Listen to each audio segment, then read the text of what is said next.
All right, so this exercise is called smooth pursuits. And what smooth pursuit is that you're just looking at a target. And for example, I'm gonna use a pen, you can use a marker, you can use anything that has like a letter or something that you can keep your eyes focused on. So I'm gonna focus on this cue right here.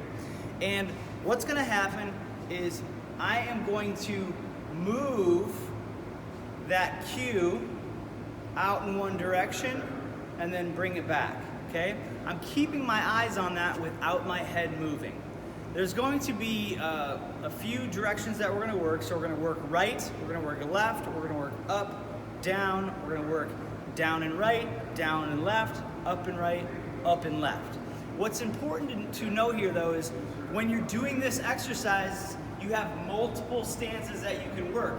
And it's important that you're going to work a safe but challenging stance. So here's your stance options that you get to choose. Okay, so option 1 is just a wide stance. This is going to be very stable for you. Option 2 is a narrow stance. Option 3 is a split stance. So that's with one foot in front of the other, but about a foot or so out.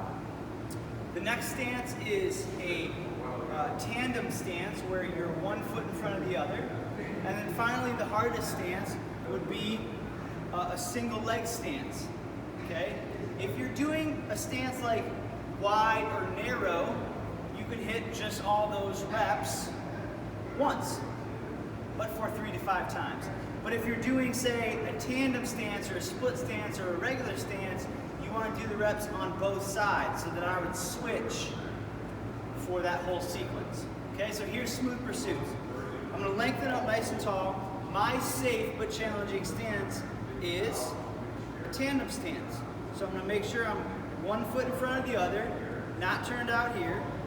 I'm going to lengthen up nice and tall, and I'm going to hold my chin in place.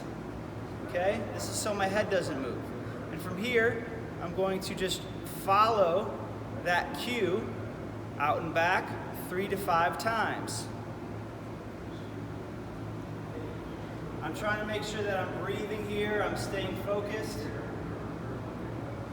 Okay? And that's a very challenging position for me. Now, if I'm falling all over the place and I can't actually do it without falling, then it's too hard. You want to revert back to a different position that allows you to find stability, still be challenged, but be able to do the movement. Okay? So you're going to hit, and I'm going to do this with just a narrow stance now. You're going to hit 3 to 5 to the right, 3 to 5 to the left, 3 to 5 up and down to center, 3 to 5 down, and I'm going just a little bit faster than I'd like you, 3 to 5 up and right, 3 to 5 down and left, 3 to 5 down and right, and I'm always coming back to that neutral position. 3 to 5, up, and left. So I'm hitting that full compass position. All right? That is your smooth pursuit. Get after it.